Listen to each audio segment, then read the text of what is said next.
I was unskilled, and you trained me. I was forgotten, and you reached out to me. I was fatherless, and you nurtured me. I was broken, and you mended me. As Jesus says, whatever you do for the least of these, you do unto me.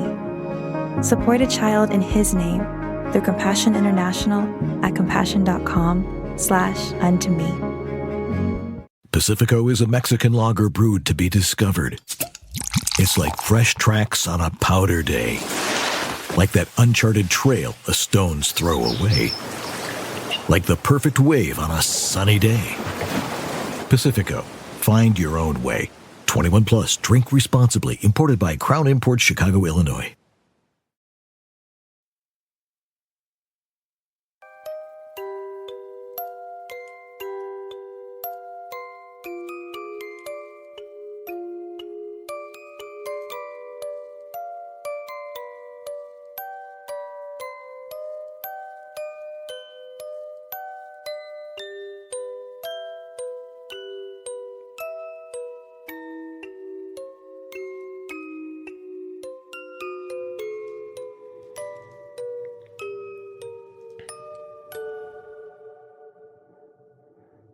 Welcome to another episode of Fringe Beyond Limits.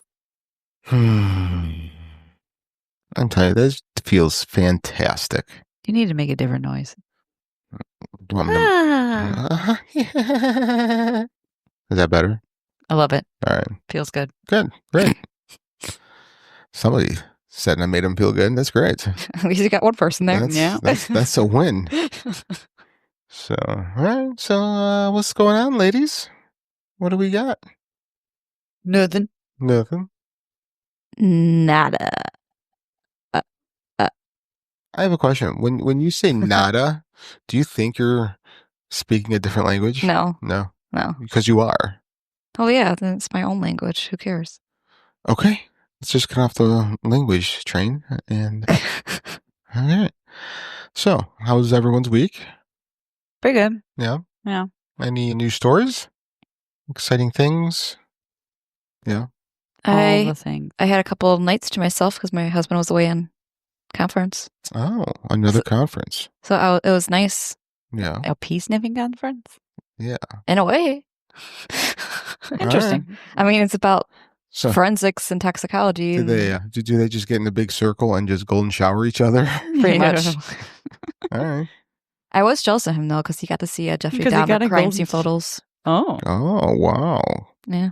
Dahmer crime scene photos. Yeah. Very, very jealous of that. Are you? Aren't you? No, I'm sure you could find them online. Yeah, but not all of them. Because sometimes they don't show the too gory ones. I'm sure they're somewhere. Yeah, There's probably. takes a little bit more effort to find them, But still. you know, because I think you can still find the O.J. Simpson photos of his wife and the guy. Hmm. Goldman, was that his last I name? don't remember. Mm. Yeah. Yeah. And those I hear are really gory because she was almost decapitated, Ooh. which is weird. Yeah. Yeah. Right. So, all right. Well, you should do a Google, do an extended Google. You know what I mean? And then you could probably find them eventually. I'm not saying to do it now. We're in the middle of something now. What are you doing? I swear to God. So, Miss Lynette. Yeah. What about you? Fun, exciting, new stories. None that I can share. Oh, I like those. Yeah. No, not really. No.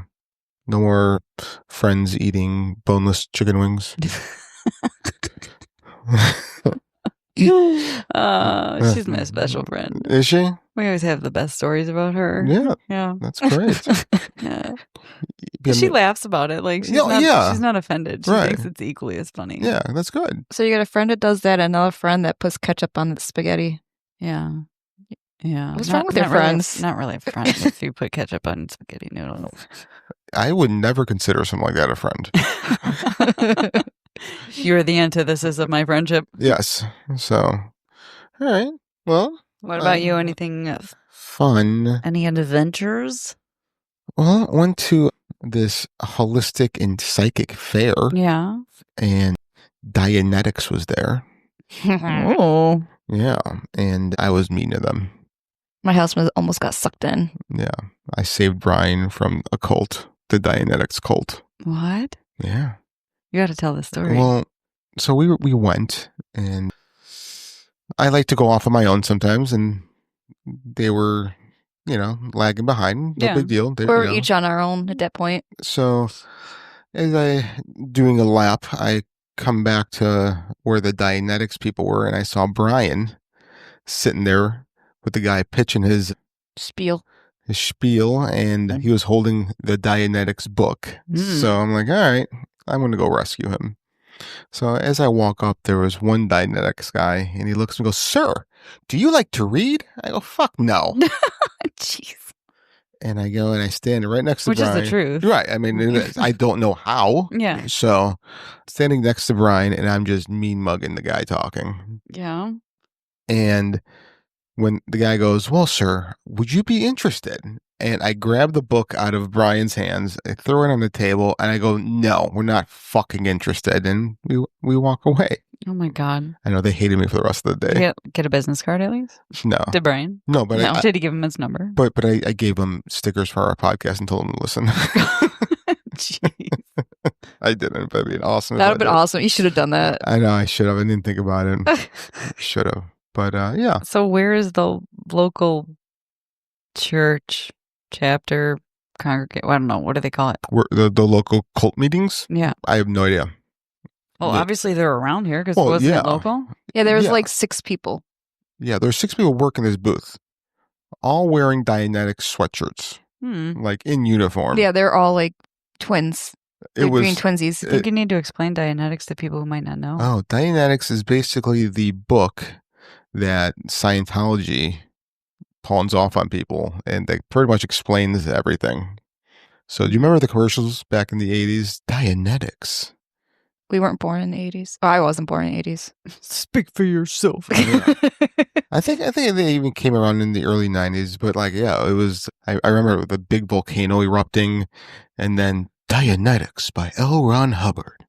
I vaguely remember that. Yeah. Like, I think you're sparking either a false memory or... No, it's a real memory. Okay, It's yeah. really out there. I even I YouTubed it for them so they can hear it on the drive home. Oh, yeah. Yeah, so it's a real thing. But yeah, I mean, You're like, stop trying to recruit my cult members. the most prolific. I was unskilled, and you trained me. I was forgotten, and you reached out to me. I was fatherless, and you nurtured me. I was broken, and you mended me. As Jesus says, whatever you do for the least of these, you do unto me. Support a child in his name through Compassion International at compassion.com/unto me. Pacifico is a Mexican lager brewed to be discovered. It's like fresh tracks on a powder day. Like that uncharted trail a stone's throw away. Like the perfect wave on a sunny day. Pacifico. Find your own way. 21 plus. Drink responsibly. Imported by Crown Imports, Chicago, Illinois. Pro Savings Days are back at Lowe's. My Lowe's Pro Rewards members save even more with limited-time doorbuster deals. Save $5 on 24-count Contractor's Choice 42-gallon trash bags, now just $14.78. Plus, get your choice select DeWalt Elite Series saw blades for $9.98. Not a Pro Rewards member? Join for free today at Lowe's. Valid through 9/17. Selection varies by location. While supplies last. Loyalty program subject to terms and conditions. See Lowe's.com/terms for details. Subject to change. Do you have $10,000 or more in credit card debt? Maybe you're even barely getting by making minimum payments. With credit card debt hitting record highs, National Debt Relief offers real debt relief solutions for people struggling to keep up. These options may reduce a large portion of credit card debt for those who qualify. You don't need to declare bankruptcy, and you may be able to pay back less than you owe, regardless of your credit. National Debt Relief has already reduced the credit card debt for more than 550,000 consumers. So don't wait. If you owe 10, 20, or even hundreds of thousands of dollars in credit card debt, you can now take advantage of this financial debt relief as the cost of living increases. To find out how much you could save, visit nationaldebtrelief.com. That's nationaldebtrelief.com. Sci-fi author L. Ron Hubbard. He has written more sci-fi books than any other person. Comes up with this quote-unquote religion, question mark, Yeah. about a galactic warlord killing a bunch of humans. The galactic warlord name is Xenu. Zoltan. I wish. That'd be fucking awesome. Yes. No, it was Xenu. So we should do an episode on Scientology. I think it's on our list. Is it on our list? See, and you just cut off our only lead. No. We would forget about that by that time. Yeah. Yeah. Yeah. We can talk about it again when it gets Well, to you that said point. you wanted to get like different religious organizations onto ask questions. Yeah, So now but Scientology is a cult. Yeah, well, it's a religion Or according to are religions cults? Yes. By definition, the answer is yes. There you go. So now you're just playing cultism. Yeah. You're a cultism. I'm a occultist. Occultist. Yeah. Yeah. No, that's fine. I want to start my own. I mean, I really do. You know, if I can get you guys in like bikinis holding poster boards, that'd be great. Yeah, no. I'm fine.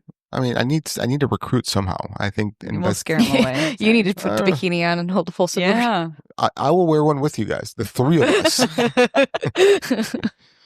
You know, how much you want to bet he get the most like honks and he would. attention? Oh, 100%. I'd be doing nothing but bending over, see my ass crack, and I then would say bend over what way? Get you see your cleavage that you have going that too. on. But then, like when you're looking at me from behind and I bend over, you'll see like the bottoms turn into a thong, and then you'll see my camel tail hang down. I can't stop. So it's gonna be. We're never gonna have nightmares to keep us up at night this time. That's mine. Yeah. I'm down for that one. All right, Yep. good. Yep. That's great. It's wonderful. Thanks for that, Frank. Anytime, guys. You know, I'm here for you. Oh my God. Yeah. We're not putting our podcast on video. That's the type of crap you're gonna. It's gonna be. Remember the Will Ferrell skit when he was wearing the bikini bottoms. Yeah. And like the cutoff shirt. Yeah. That's what I'll wear the first time we go video. It's like people are going to see you from like chest up, and you're like, "Let me get stretch up here," and you're going to like get up, stretch, and that's all people are going to see. Yeah, I'll get like a dildo just hanging out of my pants. So I'll stand up. You just see nothing but cock. Oh my gosh! It won't be a real one. Okay. So. Anyways. Yeah. Right in. Let me know what you guys want me to wear. So yeah. So things that keep you up at night. Is there someone that wants to go first? Mine's bird related. I can't wait. I have a fun one, which in Frank's terminology is a stupid one. Probably. Probably.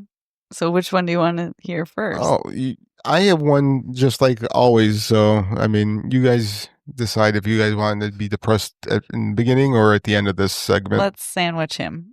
Ooh, I like a good Frankie sandwich. Oh. Isn't that a hot dog? I mean, it could be my hot dog. No, good. That's not what I meant. Yeah. Why do they call them Franks?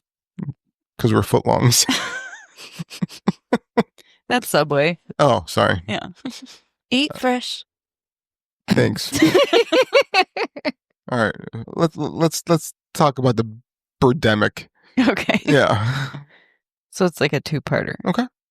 So, do baby pigeons really exist? Like, has anyone ever seen a baby pigeon? Yeah, I think I'm pretty sure. Yeah. Where? Like, have you? Well, I mean, now, no, but I really don't see pigeons very often Have either. you seen any baby birds in the wild? Yes. Yeah. I have. There's a bird that comes every spring and summer and makes a nest above the light in my backyard. Is it a pigeon? No, I think it's a sparrow. I think it's a sparrow. A little house sparrow. Yeah. Little brown head. Yeah, one year, they're learning to fly, and one of them jumped out of the nest and didn't start flapping, so it kind of came down low to go back up. But when he came down low, it was right in front of Sheldon's face. Oh, man. And he ate it. Of course he did. And then the mom started dive bombing him. I'm like, all right, guys, time to go in. Let's go inside now. Yeah. He's like fast food. Yeah, pretty much. Pretty much. So I'm like, oh, fuck. So. Yeah. And then my other one is, Like, why are baby ducks and baby chickens yellow? Do you think it's because they absorbed the yolk? That's what makes the yolk. Yes, yes, I do. I do think that. I was really thinking about this last night. Though. I don't feel bad about mine.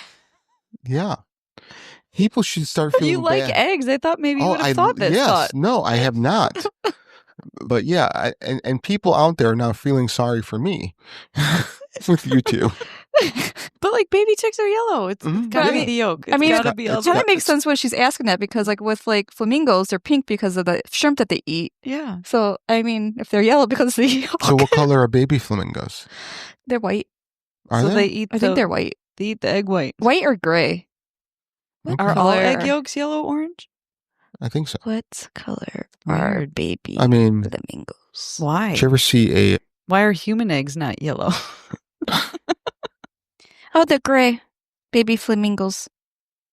Did you ever see an ostrich egg? Did you ever see an ostrich egg? In real life, huge. Yeah. But yeah, I know they're like football size. Almost. Yeah. Can you imagine like just one serving of an egg from an ostrich? Yeah, it'd be like an 8-egg omelet. Yeah, it's so good. I had an ostrich burger before. Me too. Actually, pretty good. Yeah, it's a red meat that's 50% leaner than chicken, so it's really good for you. Oh yeah, because it's not being fed corn; it's running around wild. No, it just because it's just so lean to begin with. I know, but we make our chickens fat. 100%, we do. Right. And so with if antibiotics and steroids, healthier chickens, they probably would be leaner. Well, if the breast naturally became large to begin with, I mean, we wouldn't have to do that. Why does everybody care about big breasts? Yeah. Because I like big breasts and I cannot lie. You other suckers can't deny. Yeah. All right, do your sandwich. When the girl walks in... All right, Frank, your turn. With an itty-bitty neck Depress us, please. and 2 round things in your face, I get sprung. All right, so... Why do some people work hard their whole lives and still have nothing? Because effort alone means nothing. If hard work made people rich, construction workers would be billionaires. The system isn't built to reward effort. It rewards leverage, power, strategy. Some people learn how to use the system, while others let the system use them. They spend their lives trading time for money, but the rich, they trade money for time. That's the difference. If you want to escape, stop thinking like the rest, study power, learn the game, or stay a pawn forever. So hard work alone won't save me? No. You need strategy. Because in this world, being useful is good, but being powerful is better. Until your house of cards collapses. Yeah. Which maybe sooner rather than later. So... How does that make you feel on the inside? Yucky. Yeah. Yeah, I just get angry. That's being Italian. That's your default. Yeah. Just anger. So yeah, just the stuff that you're fed growing up. It's true. Yeah. That's why you need to open up an AMX high yield savings account. Make your money work for you. Yeah. All right. Yep. I don't get commissions for saying that. I was going to say, are you trying to sell me something? No, but I've been trying to tell everybody to do it. Because your Fifth Third, your BMO, your Chase, they're only going to give you 0.01% interest. Whereas in AMX high yield savings will give you, they're at 3.7 right now. Wow. They were up to like 4.2. Yeah. But just saying. So your $10, your $100 in a savings account is going to give you money instead of just financing the rich. The rich. I like it. Yeah. Yeah. It's a small step to... Yeah, no, economic talk with Lynette. I'm not a financial advisor. Yeah, no. Just follow her on Instagram and... Yeah. It's the one with all the dollar signs. Yeah, no, I agree. That's what everybody should be doing. All right. Beach better have my money. Bit better have my money. You're giving me my money. You sound like a cartoon. I tried. All right, you want to go? It's my turn now? Yeah. Lynette almost stabbed herself in the face with the microphone. I saw that. That was awesome. that I unplugged too. No. Whoops. Oopsie. That would have knocked out some teeth. That would have. Guys are going to go to the hospital. Yeah. We're going to have to black out all your teeth for the video. Just call you Gummy. At least I didn't get stuck in my coat again. This is true. This is true. Terrible. That was awesome. That was the stupidest thing I saw. It felt stupid. All right. Speaking of stupid. Else. Exactly. Anyways, okay. Exactly. If you were a ghost, what location would you haunt? I would switch it up. It'd be whoever, the friend of the month. The friend of the month. Yeah, the friend of the month. So whichever friend of mine is up that month, that's where I would go haunt. Like I would do like some fucked up things if I was a ghost. Like I would. I've thought about this one. So what I would do is whenever one of my whichever friend I'm haunting is having relations, at the moment of doing a cum, he would just see my face pop up. Jeez. Wow. So yeah, that would be one of the things I would do. You know, I would like tickle their balls. So yeah. Babe, how are you doing that with your arms above your head? Right. Frank? And all you hear is me going, yes. Oh gosh. So what place would you haunt? I'd find a big old castle. Okay. Yeah, that's that all. Nobody lived in? You'd be there alone? Yeah. You'd haunt nobody? People would be there. Visitors. Okay. A visitor? Come and visit Lynette. I don't know. If I was stuck somewhere forever, I'd want it to be a cool place. Yeah, right. You know, if you go to the library at 3 p.m., Lynette will be haunting.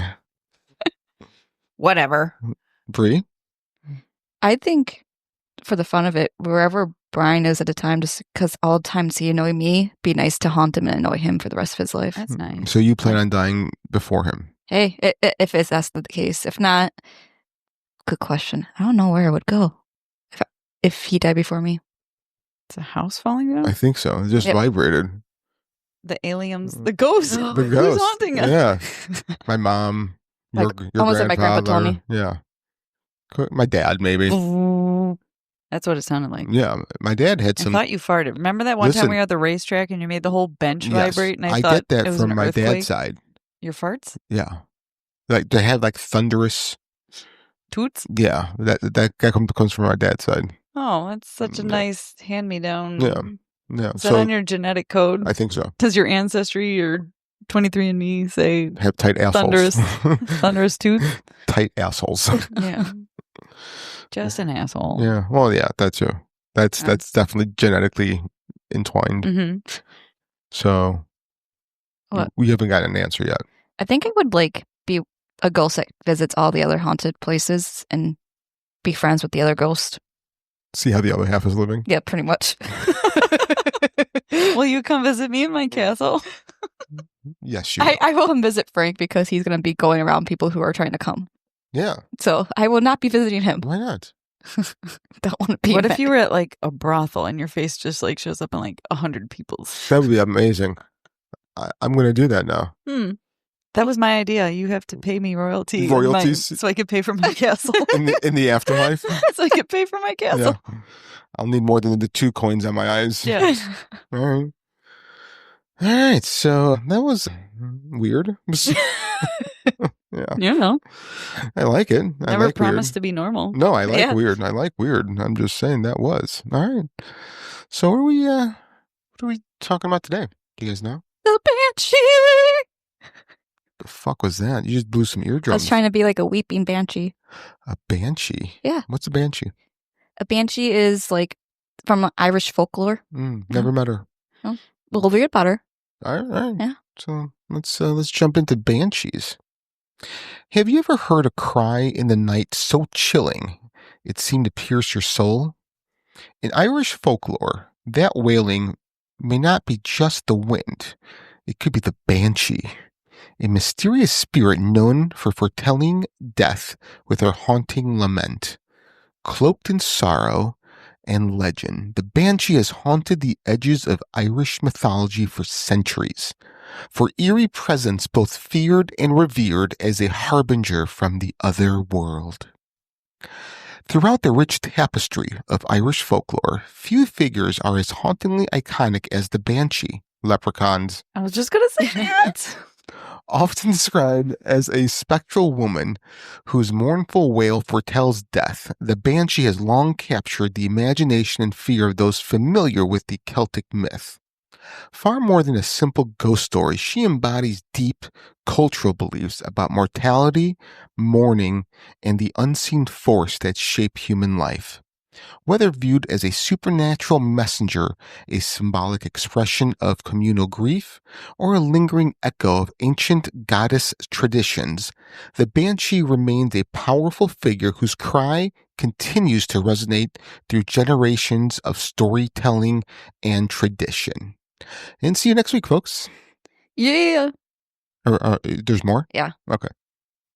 A banshee is a mythical creature originating from Irish folklore. The term banshee comes from the Irish words bean sai or bean seed, meaning woman of the fairy mound or fairy woman. They are sometimes associated with Os Si, the fairy folk or spirits of the mounds in Irish mythology. Banshees are often associated with death and are believed to be supernatural beings that forewarn of death in the family. Banshees are typically depicted as ghostly women with long hair and a pale, haunting appearance. In some accounts, they appear as an elderly crone, while in others, they take form of a beautiful young woman or a washerwoman cleaning bloodstained clothes. Their ethereal presence is often accompanied by flowing white or gray garments. The Banshee is often connected to noble Irish families, particularly those with surnames beginning with O or Mac. Mac. Macaroni? Yes. Example, O'Brien, O'Connor, McMahon. Exactly. She serves as a guardian spirit, mourning the impending death of a family member and warning them of their fate. Some tales suggest the Banshee was once a member of the family, such as a devoted matriarch or a tragic figure who continues to care for her descendants in death. In Irish tradition, professional mourners, called keeners, would sing lamentations at funerals. The Banshee's wail is thought to be a supernatural echo of this practice. The sound of the Banshee's cry varies. Some describe it as an eerie wail, others as a gentle, sorrowful song. It can be faint and distant or loud and overwhelming. The cry of a banshee can be chilling and carries deep sense of sorrow and foreboding. They are not malevolent or harmful. Instead, they act as messengers or omens. Some tales suggest that hearing the banshee's cry can give the listener time to prepare for death or say their goodbyes. Have you guys ever had a banshee? No. No? Not that I know of. No. Okay. Me neither. So they could be a harbinger of death. So most widely known interpretations of the banshee as a death omen, her wail or cry is said to forewarn the impending death of a family member. The wailing or keening is often described as haunting and sorrowful, and it marks the arrival of death in the family. Banshee's cry is often considered a supernatural warning or premonition. The louder or more frequent the cry, the closer the death. The figure of the banshee is intimately linked to the concept of death as part of the natural cycle, with the banshee acting as a messenger or intermediary between the living and the dead. In some interpretations, the banshee is seen as a psychopomp, a being who escorts the souls of the dead to the afterlife. She does not cause death, but rather prepare the family for the inevitable, guiding the soul to the other side. This role is aligned with other mythological beings such as the Greek Charon or the Celtic Morrigan. So what if that's like Death's sister? Like the Grim Reaper's sister. Yeah. Wouldn't that be cool? In Irish culture, women are traditionally responsible for keening, the act of loudly wailing or lamenting at funerals and wakes. The banshee's keening is thought to reflect this cultural practice. There, women expressed grief for the deceased, marking the community's collective sorrow. The banshee, in her role as a weeping figure, is closely tied to the social importance of mourning rituals. In many cultures, women have been expected to express grief more openly and publicly, and Banshee may represent an idealized or supernatural embodiment of this role. The Banshee is often depicted as mourning for her lost kin or family. In some variations, she is considered a guardian spirit of certain families whose grief reflects a deep familial bond. Her sorrow is not just for the dead, but for the loss of connection, making her a tragic figure who expresses love and loss. In Irish mythology, the Banshee is often linked to the Otherworld, a mystical realm where spirits, fairies, and gods reside. The Banshee is believed to come from this realm, serving as an intermediary between the living and the deceased. The Otherworld is often considered a place of both danger and wonder, where beings like the fairy folk live. The Banshee's cry signals the boundary between these two worlds, bringing with it a warning that a soul is about to leave the mortal plane. Some scholars believe that Banshee is rooted in the early traditions of fairy folklore, where she could be considered a member of the Cid, the fairy folk. According to this interpretation, the Banshee is not simply a spirit of the dead, but a supernatural being connected to the magical and unseen forces of the land. There's a lot of fairies in this. There is a lot of fairies, which kind of makes this one of my favorite episodes. Hey, hey, hey. You know? Hey, hey, hey? Yeah. Her, her. All right, pal, Albert. So, from a psychological perspective, the Banshee can be seen as a personification of grief. Her wailing embodies the pain and sorrow of losing a loved one, and her appearance can reflect the intense emotional experience of mourning. Her cry, often described as haunting and overwhelming, might symbolize her uncontrollable nature of grief. The Banshee's cry may represent an innate human fear of death and the unknown. People may have created the figure of the Banshee as a way to cope with or externalize the fear of losing loved ones. Her role as an omen gives a sense of preparedness, but it also brings the inevitable into focus. The Banshee can also represent a cultural collective memory of death and mourning. She may embody a shared psychological understanding of the connection between life and death, acting as a reminder that death is inevitable part of the human condition. What do you guys think the Banshee is? I feel like it's like I don't want to say spirit, but like some type of being that like it's been saying, like it helps with grief. That's what I'm getting at with a lot of this. It's mainly to help with the grief of a dying loved one or one that already passed. I don't know if it brings death, but I think it helps with grief.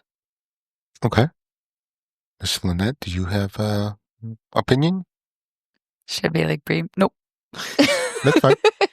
No, I don't really know. I haven't decided. No. Do you think it's real? Do you think that like people really hear a woman wailing or screaming or lamenting? Well, there's other lore of similar but different circumstances, like La Llorona or whatever, a crying woman, or you have a other woman in white and weeping or something of that nature. Are they all the same? Is it just different cultures? Kind of like we spoke earlier, or I don't remember when, but everyone has a similar story. They just have a different name for it wherever they experience it. Sure. So I don't know where I stand on it. I think it's something real. I don't know what I think it is, though. Yeah. I don't think it's real. And I don't have any reason. It's just a feeling. Like, because does it only happen to people of the Irish heritage? Can other non-Irish people? Well, I feel that you've heard, or I've heard stories of people reporting banshees in Appalachia and Appalachia, or however the locals say it. Yeah.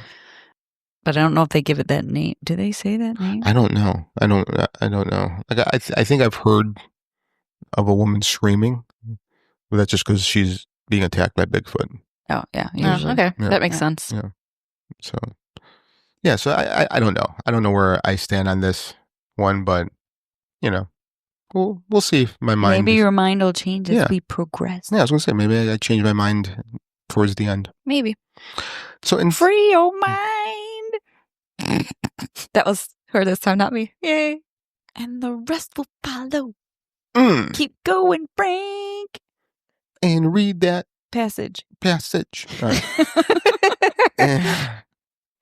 In some interpretations, the Banshee's role as a forewarning figure suggests that she is not just a messenger, but an embodiment of fate itself.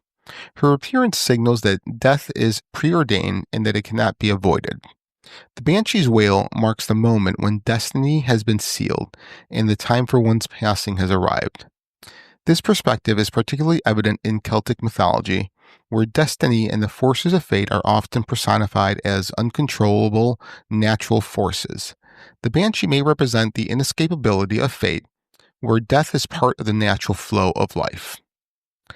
The Banshee is sometimes associated with the Cailleach, an ancient figure in Irish mythology who represents winter, death, and rebirth. The Cailleach is a goddess-like figure who rules over death and transformation in nature. In this context, the Banshee's role could be interpreted as part of the Cailleach's broader dominion over life's cycles, with the Banshee embodying the transition between life and death. So she would be like fall and winter. Mm-hmm. Yeah. Some versions of the Banshee are linked to fairy lore, or she is seen as a fairy queen or a spirit of the land. These figures are often believed to have control over life, death, and nature, and the Banshee's cry could be heard as a reflection of the natural forces of the earth itself. This connection places her in a larger cosmological context of nature spirit and ancestral worship.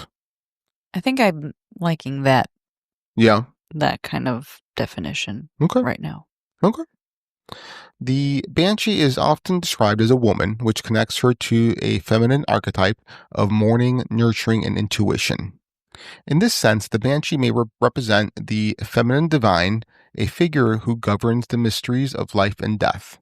Her wailing may be seen as vocal expression of a maternal or protective instinct guarding her family from afar. I like that. Yeah. That's what you said to me. Okay. Yep. Okay. In Irish society, women were often seen as the primary mourners and caretakers of the dead, and the Banshee, with her womanly form and sorrowful cry, reflects these societal roles. She could be interpreted as a symbolic guardian of the family, warning them of impending death, but also performing a form of protective ritual. The tale of the Banshee of the Kavanagh family is one of the more well-known accounts of a Banshee linked to an Irish family. Like Brian Kavanagh? Oh, yeah. Maybe. That's a good one. This legend has been passed down over generations in County Wexford and serves as an example of how the Banshee is believed to act as a guardian spirit tied to noble families. The Kavanagh family, an ancient and prominent Irish clan, were said to have their own Banshee. The most famous story... Like as a pet? That would be great. Or you just keep her chained and locked up. Oh, Yeah. That's probably why she's weeping all the time. Right. Yeah. Weepy. Yeah. So the most famous story involves an incident in the 19th century during which family members reportedly heard the Banshee's wail on a quiet evening. On a still, moonlit night in the Kavanagh family estate, several members of the household heard a mournful cry coming from outside. At first they thought it was the wind, but as the sound grew louder and more distinct, they realized it was something unexplainable. The sound was described as an eerie, haunting keening filled with sorrow and despair. It was unlike any human or animal sound they had heard before. Some family members went outside to investigate, but found nothing. No person, no animal, no trace of what could have made that noise. The next day, the family received news that the head of the Kavanagh family, who had been traveling in another part of Ireland, had passed away suddenly. His death was unexpected, and the timing of the Banshee's cry was too coincidental to ignore. The family came to believe that the Banshee's wail was forewarning of their patriarch's passing. Would you want... What if it's just the sound of his soul leaving his body? So like it's like or, you know how they say like the soul's like tethered to your body? What if it's just the untethering? The ripping of the cord? Yeah. Huh. Yeah. Whoa. Mind blown. Oh. I was just about to do that. So the encounter, Yeah. Oh, here we go. Yeah. Confronting high credit card debt can feel scary. But the good news is if you owe $10,000 or more in credit card debt, Financial relief options are now available. National Debt Relief is currently offering debt relief designed to reduce what you owe, fast-tracking your way to being debt-free. If you qualify for debt relief, you may be able to pay back significantly less than what you owe and save thousands of dollars. Imagine only paying one low monthly program payment you can afford and saving money as you become debt-free. National Debt Relief has already helped bring debt relief to over 550,000 U.S. consumers, earning thousands of five-star reviews and an A-plus rating with the Better Business Bureau. You're stronger than your credit card debt. Take the first step and visit nationaldebtrelief.com to see what debt relief you qualify for. That's nationaldebtrelief.com. So, the Banshee encounter in Limerick. The encounter took place in the 1940s in a rural area near the city of Limerick, where rolling hills and quiet countryside created an eerie backdrop. Along with poems. In this close-knit community, folklore was deeply ingrained in daily life, and stories of the Banshee were well known. One evening, a local farmer was returning home after a long day of work. It was a quiet night with no wind or other sounds to disturb the stillness. As the farmer approached his home, he heard what he initially thought was a woman crying in the distance. The sound was faint at first, but it grew louder and more mournful as he got closer to the house. The wail was described as unearthly, both sorrowful and chilling, unlike anything he had ever heard. It sent a shiver down his spine and felt compelled to stop and listen, though fear gripped him. The farmer claimed he saw a figure standing near a grove of trees close to his home. She was shrouded in a flowing white garment, her long hair illuminated by the moonlight. The figure appeared to be crying, her hands covering her face. When he called out to her, she vanished into thin air. Disturbed by the experience, the farmer shared the story with his family. They dismissed it as a trick of the imagination or a strange animal's cry. However, the next morning, the family received news that a close neighbor had passed away suddenly during the night. The coincidence convinced the farmer that he had witnessed was no ordinary event. What would you guys do if you guys came upon a Banshee? Give her a tissue. Maybe a hug. Wipe away her tears. Yeah. Yeah. Okay. Cup of chamomile tea. Yeah. Yeah. Very nice. All right. Pretty. Depending on like what she was doing when I caught her, because there's times when people catches like a Banshee, like they're washing material in water, but the material's all bloody. So it's like depending on like how you catch her, thing possibly frozen in fear, literally. What if you caught her going to the bathroom? I'd be like, what the fuck? Yeah, that'd be kind of weird. Like ectoplasm everywhere. It's like, I didn't know those things could do that. Yeah. What would you do? It depends. It depends on what she looked like. If she was hot, I would hit on her. You know, if she wasn't, then I would be like, lady, you gotta go. You got to go. You got to go. I can't have this wailing in my house. My wife is going to think of things. Wailing is illegal. Yes. So yeah, that's what I would do. You're so mean. Well, you know what? I gotta sleep. Cold-hearted. Yeah. And then hopefully the next day my wife's dead. That'd be great. Wow. Okay. Then you go back to hitting on her. Yeah. Get her digits. Call her up. Yo, Banshee. What do you think? What do you think a first name of a Banshee would be? Greta. Ooh. I don't know. No, I would think it'd be something like Kelly. Because she's Irish. Yeah. I was trying to think of a Gaelic name. Is she what? An O'Kelly. I mean, I'll be saying O'Kelly later. So, you don't have a name? No. Okay. The Banshee at Ballygally Castle. What? Ballygally. That's what they would name her. Ballygally? I'm gonna name my next dog Ballygally. Ballygally. Yeah, so I have to run. Restaurant in Aurora, Ballydoyle's. Yeah, that I do know. Yeah. Thanks. You're welcome. The story of the Banshee at Ballygally Castle. I can't say that with a straight face. I can't listen to it with a straight face. I'm just going to say Bally from now on. No, you got to you gotta keep saying Ballygally because it says a lot in it. Is one of the most famous supernatural tales from Northern Ireland, associated with the historic Ballygally Castle in County Antrim. The castle, built in 1625 by James Shaw, is renowned not only for its stunning views of Ballygally Bay, but also for its reputation as one of the most haunted places in Ireland.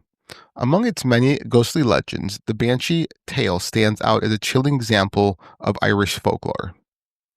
Ballygally Castle has a storied past tied to the Shaw family and their tumultuous lives.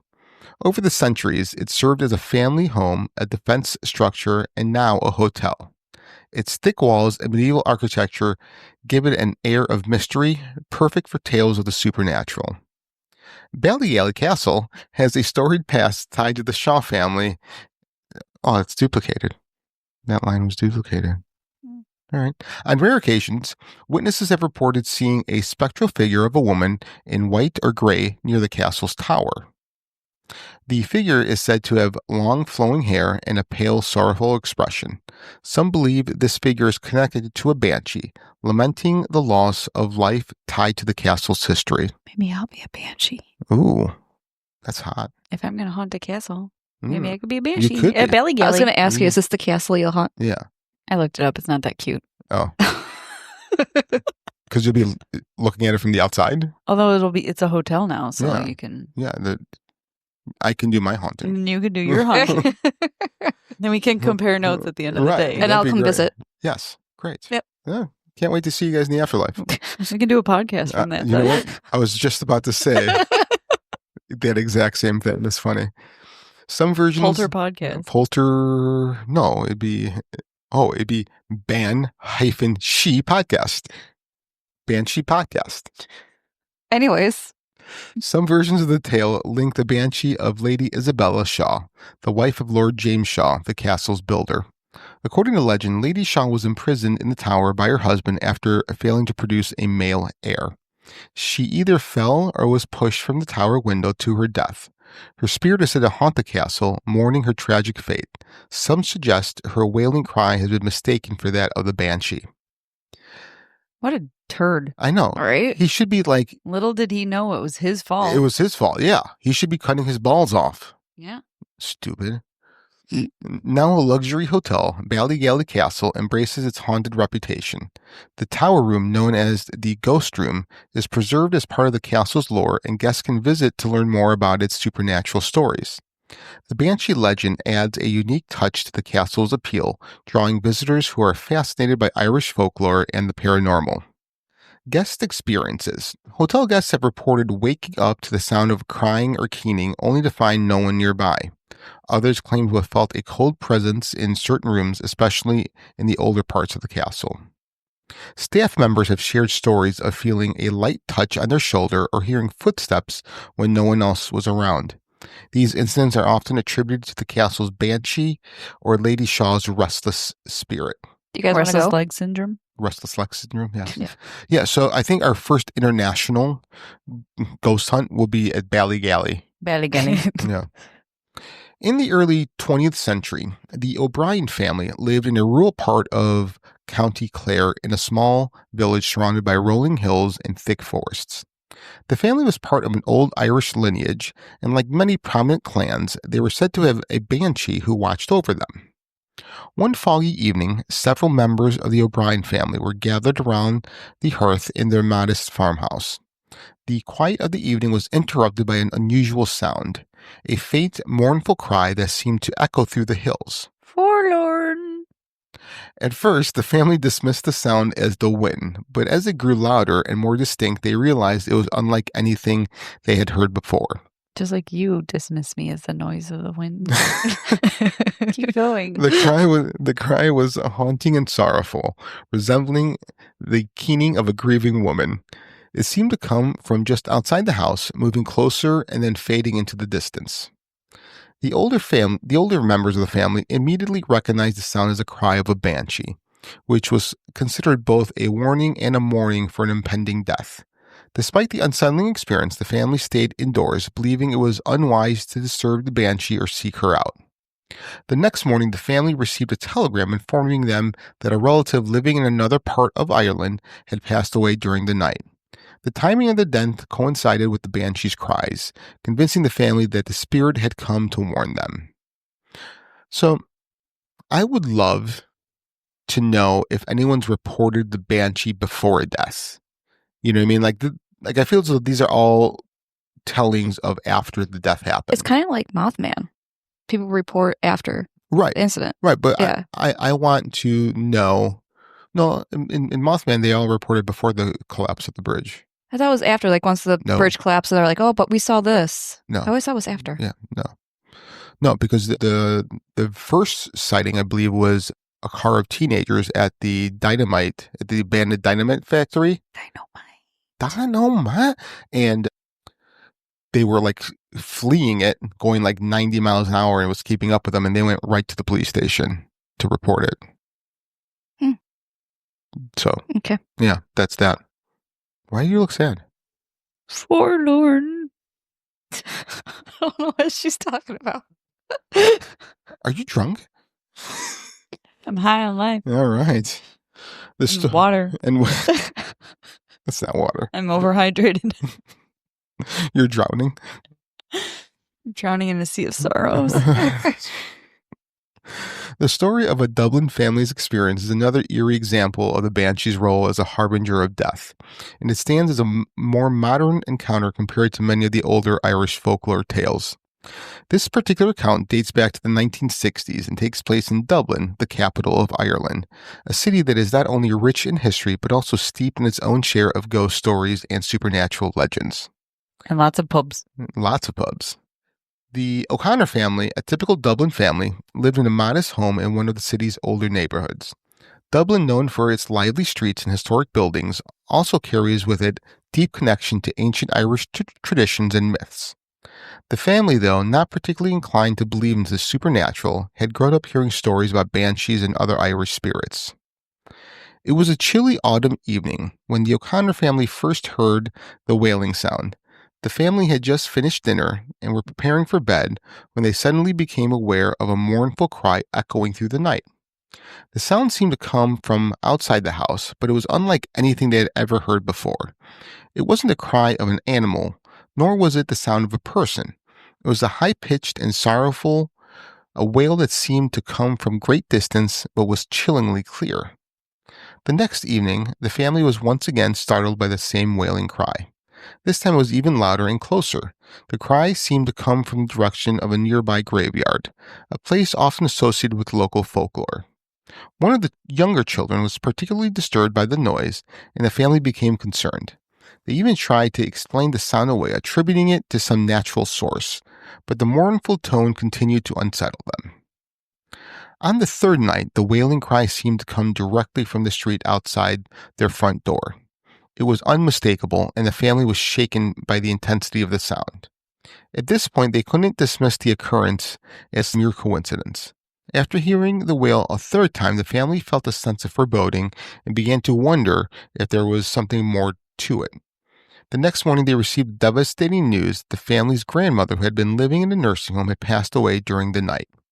The timing of the wail and the news of the grandmother's death made the family believe that the Banshee had come to warn them of the loss. They had heard the wailing cry and had felt a deep sadness, but they had never expected it to be direct warning of death. Maybe since they had 3 nights in a row, she like flatlined and they revived her and flatlined and revived her. That's a good one. Yeah. Mm. Or she was just in those 3 days in the in-betweens of this world and the next world. So maybe like in a coma and just...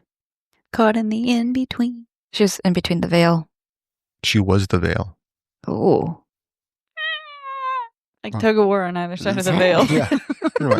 Have you heard of shared death experiences? Maybe. So it's when 2 people have the same near-death experience. Okay. So there's been stories. Like 2 people in a car accident? Yes. Okay. So 2 people in a car accident. And they both have left their body. They're both in the same beautiful place. But one gets taken to the other side and the one gets returned back to their body. And the person that's returned back to the body remembers all this and recounts all of this. Wow. And then the 2 people still communicate when they're out of their bodies. Like, where are we? But like a figure comes and takes the one, but the other one is sent back. Isn't that crazy? Yeah. I think that'd be crazy. Cray cray. Yeah. At least you wouldn't be alone. This is true. For like a minute. This is true. Yeah. The tale of the washerwoman by the stream is most often told in rural Irish communities, where it is said that a mysterious woman can be seen washing clothes by a stream or river, particularly in moonlit nights. The woman's actions are typically described as repetitive and sorrowful, adding to the atmosphere of sadness and foreboding. You're just making me think of a Girl Scout song. Oh, yeah, what song? Way down yonder where nobody goes, there's a wishy-washy washerwoman washing her clothes. She goes, ooh, ah, ooh, ah. That's how the washerwoman washing her clothes. Okay. Well, yeah. Gucci, Gucci, Gucci. Off the rails. Gucci, Gucci, Gucci. We are officially off the rails. Maybe this song was written about a banshee. Maybe they're talking about a banshee. Stop looking at me like I'm stupid. No, you're not. I don't think you're stupid Bree at all. was hyper in the morning, and now I'm tired and hungry. Yeah. Hyper in the afternoon. Yeah. According to the legend, the washerwoman appears along the banks of a stream or river, alone in the dead of night. She is often dressed in old rag clothes, and her hair is said to be long and disheveled. In some versions, the woman is seen kneeling by the water, washing bloodstained clothes, which many believe are the garments of those who have recently died or will soon meet their death. The washerwoman is always silent as she works, but the sound of her washing, like a quiet rhythmic splash, can be heard clearly in the stillness of the night. The washerwoman is often interpreted as a, what was it again? A Cailleach, a type of supernatural old woman in Irish mythology who's associated with both the land and death. She is often said to wash the clothes of those who are about to die. The act of washing bloodstained clothes has a clear connection to the idea of preparing the dead for burial. In some versions of the story, it is believed that if someone sees the washerwoman, it is an omen that death is coming soon to someone in the family or community. The repetitive and mournful task of washing clothes is closely linked to the Irish tradition of keening, a vocal lament performed by women at wakes and funerals. In some areas of Ireland, the washerwoman is seen as a supernatural keener, a spirit who mourns the dead and foretells death. The washerwoman's appearance is often interpreted as a sign that the community must prepare for an impending death, and some believe that she is a manifestation of the Banshee, another death-related spirit in Irish mythology. What do you guys think of that? No wishy-washy washerwoman washing her clothes. Anyways. The O'Neill family. Well. Sorry, go ahead. So if she's washing the person's, like, the blood on the clothes tells me, like, someone died a tragic death. But, like, what if someone had, like, a heart attack and there's no blood? Yeah, well, I think you're looking at it more literal, where it's just more metaphorical. Because if she's watching, you're right, if she's watching blood out of someone's clothes, you would think it would be a violent death. Right, so if the whole town is sitting around like, who's it going to be? That's kind of scary. No, right, but I think the blood on the clothes is just more metaphorical that someone's going to die. I think that's just the thing behind, because if you lose that much blood, you're probably dead. Wouldn't it be creepy because it says it washes the clothes of the person that's going to die? Mm-hmm. If you saw it and it was your clothes. Right, I change really quick. Or if you got close enough, you got to see the initials on the tag of the shirt. Oh, yeah. Yeah. No! Oh, shoot, it says Tuesday's underwear and today is Friday. Bless it. I should have died. The O'Neill family, one of Irish's oldest and most prominent clans, is famously associated with the Banshee. Legend tells of a beautiful young woman who fell in love with an O'Neill chieftain. When he left for battle, she waited for him at the family castle. Tragically, he was killed, and upon hearing the news, she died of grief. Since then, her spirit is said to appear to members of the O'Neill family, wailing and lamenting before the death of a family member. She often appears as a pale woman dressed in white, her cries echoing through the halls of the family castle. Hey, another castle. A common Banshee tale involves a traveler encountering a mysterious washerwoman by a river or ford. In these stories, the Banshee appears as an old crone washing blood-stained clothing or armor. The traveler, curious or alarmed, discovers the clothing belongs to them or someone they know. One such tale speaks of a soldier returning from war who saw the washerwoman. She revealed his own armor in her hands, signaling his imminent death. True to the prophecy, the soldier met his end shortly after in a tragic accident. The McCarthy family of Munster is said to have had its own banshee. This banshee, known as the Lady of the Lake, is believed to live near a small lake close to the family's ancestral home. Stories tell of her appearing to McCarthy family members at the lake's edge, singing a mournful song that foretells their death. One story recounts a McCarthy chieftain hearing the banshees lament the night before a great battle. He dismissed it as superstition, but the next day he was fatally wounded in combat, fulfilling her prophecy. What's a chieftain? Like a head. Okay. Yeah. Like a landlord type of, right? Maybe. Yeah. Like a laird. A lard? Laird. Lard. No, that's lard. That's me. That's me. That's me. Legend says that on the eve of the Battle of Clontarf in 1014, King Brian Boru and his men heard the banshees wail. She was said to lament the bloodshed to come, as well as the death of the king himself. Despite the warnings, King Brian Boru led his family into battle, defeating the Viking forces but losing his life. The banshee's cry became a haunting memory of those who survived, symbolizing the cost of victory. The O'Grady family is said to have had a banshee who was both a protector and a mourner. One tale describes a young O'Grady who heard a faint, sorrowful cry while walking through the family estate. He ignored it at first, but the cries grew louder and more desperate. That night, the family patriarch passed away suddenly. The banshee's wailing was understood to be a warning and a lament for a loss of a great man. Oh, Daddy went bye-bye. Oh, wow, that was loud. Good. In the end, the banshee stands as more than just a ghostly figure from Irish legend. She is a powerful symbol of the human experience with death, loss, and the unknown. Her mournful cry echoes through the ages as a reminder of the deep connections between the living and the dead, the past and the present. Whether seen as a mythological harbinger, a reflection of cultural mourning practices, or a supernatural guardian of family legacy, the banshee continues to hold a unique place in Irish folklore.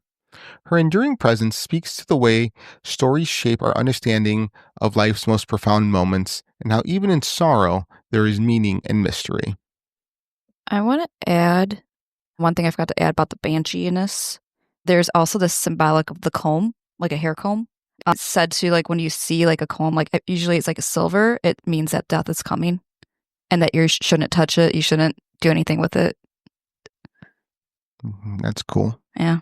So like it just appears, is that what you're saying? Yeah, you're walking and all of a sudden you see a silver comb and that is a sign of the banshee, which means death is coming. Sweet. Next time I go hiking, I'm just gonna sprinkle silver cones like Johnny Appleseed. Nice. Will they grow in the trees that create other silver cones? Honeycombs. Honeycombs. Yeah. Okay. There's a superstition. I'm not sure if it's just Italian, but definitely in Italy, that my mom told me that if you have a dream of someone who's passed away and they're asking you for something, never give it to them because it's probably somebody's life. And if you're having a dream of someone who's passed away and they're trying to give you something, you can take it because it's usually like something of good fortune. So like if they ask for like an apple or something, that means the apple represents someone. Someone, yeah. You're the apple of somebody's eye. You're the cream in my coffee. You're the orange powder on my Cheeto. You're the peanut to my jelly. No, my butter. Anyways. You're the pimple on my butt cheek.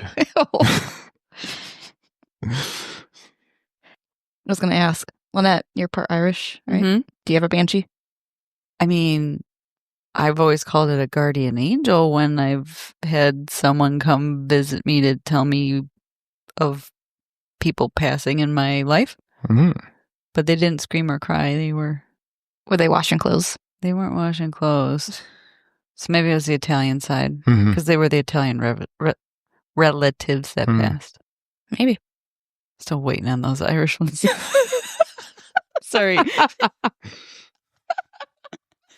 Why do the good ones got to go first? It's not true.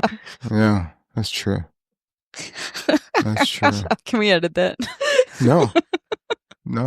I'm actually gonna make that louder.